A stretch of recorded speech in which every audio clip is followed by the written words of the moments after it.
Hello students, आप सब कैसे हो। जैसा कि आप सभी को पता है कि लास्ट वीडियो से हम कौन सा टॉपिक कर रहे हैं, ब्रेक इवन एनालिसिस कर रहे हैं। उसी को कंटिन्यू करते हुए अभी मैं कुछ पॉइंट और डिस्कस करना चाहूँगी आपके साथ। हमने एक एग्जांपल ली है, जैसे कि एक पर्सन है, वो क्या करता है कि कुछ सामान खरीदता है, ठीक है, कितने रुपये में, 50 पैसे में। एक यूनिट कितने का खरीदता है, 50 रुपये पैसे में खरीदता है, और कितने का बेच देता है, 90 पैसे में बेच देता है, ठीक है। मतलब सेलिंग प्राइस कितना हुआ उसका, 90 पैसे, और उसका जो परचेज किया उसने कितने का किया, 50 पैसे का किया। और उसके रेंटल चार्जेस मतलब उसके फिक्स चार्जेस कितने हैं, 200, ठीक है। तो कहते हैं कि आप ब्रेक इवन पॉइंट निकालिए। तो ब्रेक इवन पॉइंट कैसे निकालेंगे, तो आपके सामने मैंने आपको कहा था कि हमें ब्रेक इवन एनालिसिस के हमारे पास 3 मेथड है। तो पहला मेथड मैं आपके साथ इक्वेशन मेथड आपके साथ डिस्कस करना चाहूँगी, ठीक है। कौन सा method, equation method. Equation method के थ्रू हम ये भी निकाल सकते हैं कि हमने कितने यूनिट है ना सेल किए, और इससे ये भी निकाल सकते हैं कि कितनी वैल्यू का सामान बेचा, ठीक है। और हम इसको परसेंटेज में भी कर सकते हैं, as a percentage of estimated equity को भी कर सकते हैं, ठीक है। आप देख रहे हैं कि एक पर्सन है, मिस्टर एक्स ने प्लान किया, उसने कोई चीज़ कोई पर यूनिट कितने का खरीदा, 50 का, और उसने बेचा कितना, 90 रुपीज़ का, और उसकी फिक्स जो कोर्स कितनी है, 200 रुपीज़ है, ठीक है। तो कैसे निकालेंगे, हमारे पास है यूनिट में भी निकाल सकते हैं हम, उसका मॉनेटरी वैल्यू भी निकाल सकते हैं, और as a percentage of estimated capacity के थ्रू भी निकाल सकते हैं, ठीक है। तो पहला हम करते हैं unit of sale volume break even point in unit, जहाँ पर हम यूनिट में निकालते हैं, ठीक है। तो break even point is equal to, जैसे कि पता है ब्रेक इवन पॉइंट को होता है जहाँ पर नो प्रॉफिट नो लॉस। तो हमने यूनिट निकालने की हम कितने यूनिट बेचें जिससे कि कंपनी को ना तो कोई प्रॉफिट होगा ना ही लॉस होगा, जहाँ पर total revenue is equal to total cost होगी। तो उसको कैसे निकालेंगे, उसका फार्मूला है हमारे पास, fix cost divided by contribution per unit. आप देख रहे हैं कंट्रीब्यूशन, फिक्स कॉस्ट आपको मिल जाएगी जो चार्ट बना होता है, divided by contribution per unit, इससे हम निकाल लेंगे, ठीक है। दूसरा फार्मूला क्या हो गया, सेल माइनस वेरिएबल कॉस्ट क्या होता है, कंट्रीब्यूशन में से माइनस कर दे फिक्स एक्सपेंसेस कर दिए तो हमारे पास क्या आ जाता है, प्रॉफिट आ जाता है, ये आपको पता ही है, ठीक है। और यूनिट वाइज हम कैसे करते हैं, सेलिंग प्राइस का यूनिट कितना है, 90 पैसे, माइनस वेरिएबल कॉस्ट का यूनिट वाइज कितने पैसे हैं, 50 पैसे, ठीक है। तो ये क्या आ गया, कंट्रीब्यूशन कितना आ गया, 40 पैसे, ठीक है। 40 पैसे में से, है ना, 40 पैसे को यदि हम 40 पैसे को क्या आ गया, कंट्रीब्यूशन को नंबर ऑफ यूनिट से मल्टीप्लाई बाय कर दें, ठीक है, नंबर ऑफ यूनिट से मल्टीप्लाई बाय कर दें तो हमारे सामने क्या आ जाता है, ये कंट्रीब्यूशन टोटल अमाउंट में आ गया, और इज इक्वल टू 200 क्या आ गया, हमारी क्या आ गई, 200 क्या आ गई, हमारी फिक्स कॉस्ट आ गई, ठीक है। 200 रुपये क्या आ गई, हमारी फिक्स कॉस्ट आ गई। तो हम इसको यदि हम इस इक्वेशन को सोल्व करते हैं तो हमारे पास कितने यूनिट आ जाते हैं, 500 यूनिट आ जाते हैं। देख लिया आपने कि हमने इस फार्मूले से हमने क्या निकाल दिया, ब्रेक इवन पॉइंट का, कि यूनिट्स में हमने क्या निकाल दिया, ब्रेक इवन पॉइंट। मतलब 500 यूनिट हमें ये बताता है यदि वो पर्सन 500 यूनिट बेचता है तो उसको ना तो कोई प्रॉफिट होगा ना ही लॉस होगा, ठीक है। इससे ज़्यादा वो यूनिट बेचता है तो उसको प्रॉफिट होगा, यदि वो इससे कम यूनिट बेचता है तो उसको क्या होगा, लॉस होगा, ठीक है। तो ये हमें यूनिट वाइज हमने यूनिट से हमने निकाला कि ब्रेक इवन पॉइंट निकाला, ठीक है। और हमारा ऐसे ही दूसरा है कि जिसमें हम वॉल्यूम में निकालेंगे, पैसे में निकालेंगे। मैं आपको बताऊं, मैं तो सीधा ही, जैसे कि मुझे सबसे आसान तरीका लगता है कैलकुलेशन करने का, चलो फार्मूले तो अपनी जगह है, सबसे ज़्यादा मुझे ये लगता है, ये चार्ट बना लो, यहाँ पर लिख दो cell variable contribution fix cost, जो जो मिला हुआ है हमें, जो भी क्वेश्चन में हमें दिया है वो फिल कर दो, फिर उसके हिसाब से बाकी चीज़ें निकाल लो। मुझे सबसे आसान तरीका ये लगता है, बाकी आप सब देख लेना कि आपको कौन सा लगता है, ठीक है। हम दूसरा कर लेते हैं मेथड, इसके पहले ही मेथड का दूसरा पार्ट कर लेते हैं, बजटेड टोटल और in term money value.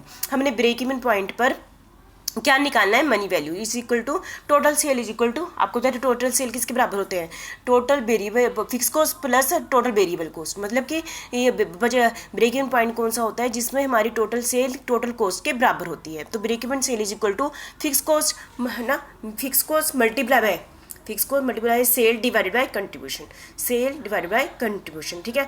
Break even cell ऐसे भी कह सकते हैं हम, ब्रेक इवन सेल का सबसे अच्छा फार्मूला आपने ये ध्यान रखना, सबसे आसान तरीका क्या है, fix cost divided by PV ratio, fix cost divided by PV ratio. PV ratio आपको पता है क्या होती है, PV ratio is equal to contribution divided by sale multiply by 100, ठीक है, वो होती है पीवी रेशो। हम एक न्यूमेरिकल कर लेते हैं, ठीक है। जैसे कि हमें क्या दिया हुआ है, अभी वही क्वेश्चन कर लेते हैं ना जो पीछे दिया हुआ है। हमें दिया हुआ है पर यूनिट का सेलिंग प्राइस कितना है, 90 पैसे, और वेरिएबल कॉस्ट कितनी है, 50 पैसे, है ना, ये दिया हुआ है। तो हम कंट्रीब्यूशन निकाल दिया, कंट्रीब्यूशन पर यूनिट कितना आ गया, 40 पैसे, इतना आ गया, ठीक है, हमें ये 3 चीज़ें दी हुई हैं, 954 आ गया, और हमें ये फिक्स कॉस्ट दी हुई है, और हमें ये क्या कहा है, ब्रेक इवन पॉइंट है। ब्रेक इवन पॉइंट का मतलब क्या हुआ, ब्रेक इवन पॉइंट का मतलब कि प्रॉफिट हमारा नील है। तो इसका मतलब क्या हुआ, फिक्स कॉस्ट किसके बराबर होगी, कंट्रीब्यूशन के बराबर होगी।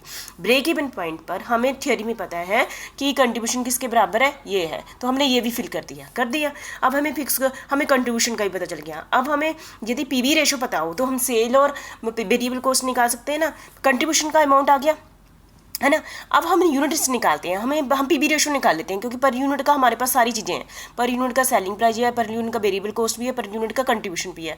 तो हम कैसे निकालेंगे, पीवी रेशो हमने निकालनी है। PV ratio is equal to contribution होता है divided by contribution divided by sale multiply by 100, contribution divide by sale multiply by 100, ठीक है। ये 0.5 जैसे 4 डिवाइडेड बाय 0.9 मल्टीप्लाई बाय 100, ठीक है, ये आ जाएगा 80%। ये हमारे पास कितना है, पीवी रेशो कितनी आ गई हमारी, 80% आ गई, ठीक है।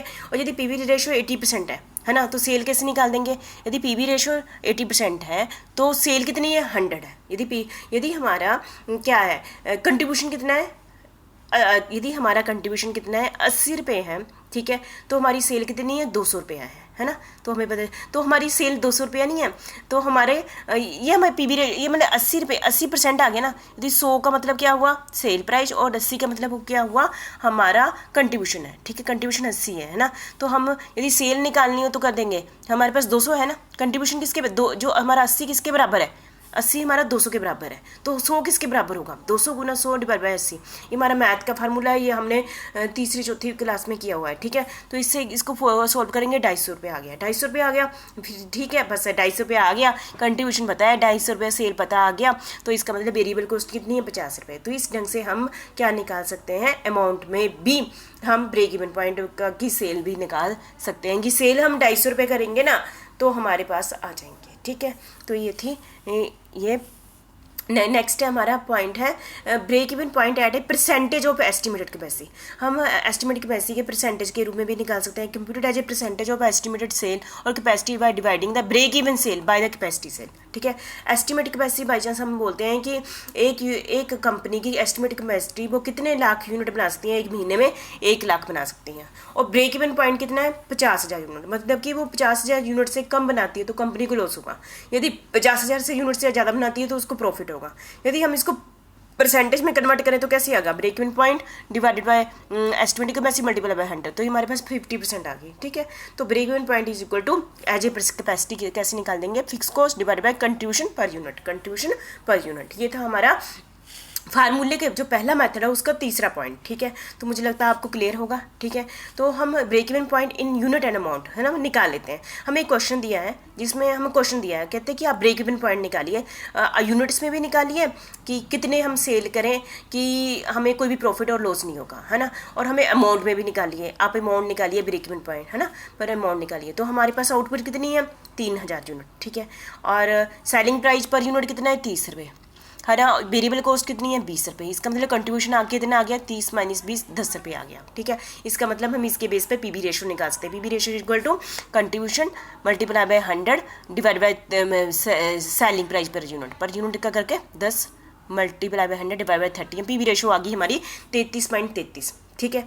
और हमारा कौन सा ब्रेक इवन पॉइंट है, हमें पता है कंट्रीब्यूशन किसके बराबर होगा, है ना, फिक्स कॉस्ट दी हुई है, इसका मतलब फिक्स कॉस्ट के बराबर ही कंट्रीब्यूशन होता है। यहाँ से उठाया हमने भी यहाँ पर कॉपी कर दिया, हमारे पास ये इन्फॉर्मेशन है और ये है पीवी रेशो है और हमारे पास कंट्रीब्यूशन है ना, तो हम सीधे क्या निकाल सकते हैं, सेल निकाल सकते हैं। कैसे, आपको पता है जो 33 के बराबर क्या है, 20,000 है, 33 के बराबर क्या है, 20,000 है। हम 100 निकालना है तो क्या करेंगे, 20,000 मल्टीप्लाई बाय 100 डिवाइड बाय 33.33 कर देंगे, तो हमारे पास कितना अमाउंट आ जाएगा, 60,000 आ गया। तो इसका मतलब सेल कितनी है, 60,000 है, 60,000 है अमाउंट में, और यदि एक यूनिट का सेलिंग प्राइस कितना 30 है, डिवाइड बाय 30 करो तो हमारे पास कितने यूनिट आ जाते हैं, 2000 यूनिट, ठीक है। तो आपको पता है कि यदि हम 2000 यूनिट मार्केट में बेचते हैं तो अब कंपनी को ना तो कोई प्रॉफिट होगा ना ही लॉस होगा, और अमाउंट में हम सेल कितनी करते हैं, 60,000 अमाउंट का सेल करते हैं, तो कंपनी को ना तो कोई प्रॉफिट होगा ना ही लॉस होगा। मतलब सबसे अच्छा तरीका मुझे इक्वेशन से भी ज़्यादा अच्छा लगता है कि इसको पहले ऐसे उतार लो, जो जो इन्फॉर्मेशन हमें दी हुई है ना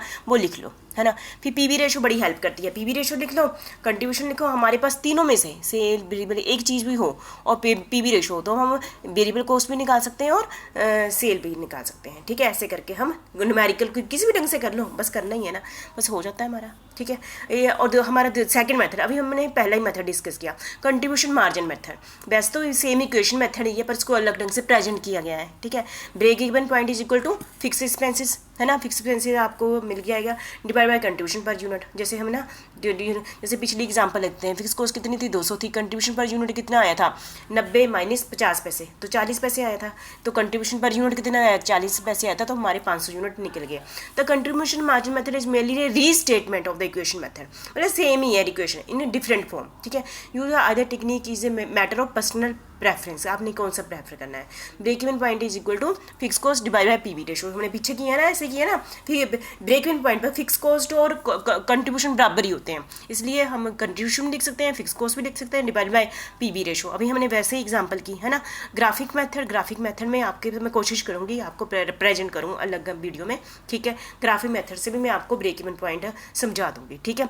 तो एडवांटेज क्या है ब्रेक इवन एनालिसिस के, इससे हमें पता चलता है total cost, variable cost, fix cost can be determined. जैसे आपने देखा ना, तो हमें हमारे पास कोई भी इन्फॉर्मेशन मिसिंग हो, ब्रेक इवन एनालिसिस से हम कोई भी इन्फॉर्मेशन, जैसे पीवी रेशो है, एक आदि और इन्फॉर्मेशन है, उसके थ्रू बाकी इन्फॉर्मेशन क्या कर सकते हैं, हम निकाल सकते हैं, ठीक है। Cost volume profit analysis can be studied, हम कॉस्ट वॉल्यूम प्रॉफिट एनालिसिस क्या कर सकते हैं, स्टडी कर सकते हैं, and very useful to managerial decision making, और ये बहुत ही मैनेजमेंट के डिसीजन करने में हमें हेल्प करता है। Inter firm comparison is possible, हम क्या कर सकते हैं ब्रेक इवन एनालिसिस के थ्रू दूसरी फर्मों के साथ भी कंपेयर कर सकते हैं। हमें पता है कि हमारी मिनिमम सेल इतनी होगी तो हमें कोई प्रॉफिट एंड लॉस नहीं होगा, हम दूसरी फर्म का भी देख लेंगे, ठीक है। तो ऐसे काफ़ी इंपॉर्टेंट डिसीजन लिए जा सकते हैं। It is useful for forecasting plan and profit, इसके बेस पर हम फ्यूचर के लिए प्लान कर सकते हैं। यदि पता है कि ब्रेक इवन पॉइंट इतनी है तो हमें लगता है कि मार्केट में हमारा प्रोडक्ट अच्छा है, फ्यूचर में हमारी सेल ज़्यादा होगी तो वो हमारे लिए यूजफुल होगा। The best product mix can be selected, हम प्रोडक्ट मिक्स क्या होता है, आपको पता है कि हम मार्केट में बड़े सारे प्रोडक्ट लॉन्च कर सकते हैं, पर हम सारे प्रोडक्ट्स पर अपना पैसा नहीं लगाएंगे, हम कुछ प्रोडक्ट चूज़ करने हैं। तो किस प्रोडक्ट को हम चूज़ करें बड़े सारों में से, जिसका कंट्रीब्यूशन पर यूनिट क्या होगा, ज़्यादा होगा, उस प्रोडक्ट को यूज़ करेंगे, उसका मिक्स बना लेंगे। यदि कंपनी ऐसा करती है कि कंट्रीब्यूशन जिस प्रोडक्ट का ज़्यादा है उसको मिक्स कर लेती है तो कंपनी का ओवरऑल प्रॉफिट क्या होगा, बहुत ज़्यादा होगा। तो ये ब्रेक इवन एनालिसिस हमें कंट्रीब्यूशन प्रोडक्ट मिक्स करने में भी क्या करती है, हेल्प करती है। It is helpful for cost control करने में भी हेल्प करती है। हमें पता है कि फिक्स कॉस्ट इतनी है ना, कंट्रोल करने में भी बड़ी हेल्प करती है। Total profit can be calculated, देखो हम टोटल प्रॉफिट आराम से कैलकुलेट कर सकते हैं, जैसे मैंने आपको बताया इक्वेशन के थ्रू करा सकते हैं। हम एक जैसे मैंने आपको एक स्टेटमेंट बना के, है ना, जैसे मैंने बोला मैं स्टेटमेंट बना के करती हूँ, तो उससे जितने मर्जी फार्मूले बनाओ, जो इन्फॉर्मेशन दी है वो भर दो, फिर वो उसके हिसाब से आपको फार्मूले पता है, पीवी रेशो पता है, कैसे कैलकुलेट करते हैं, उसको फिट करके हम निकाल सकते हैं। ये थे किसके advantages of break even analysis. तो मुझे लगता है ब्रेक इवन एनालिसिस आपको बहुत अच्छे ढंग से हो गया होगा ना। Thank you.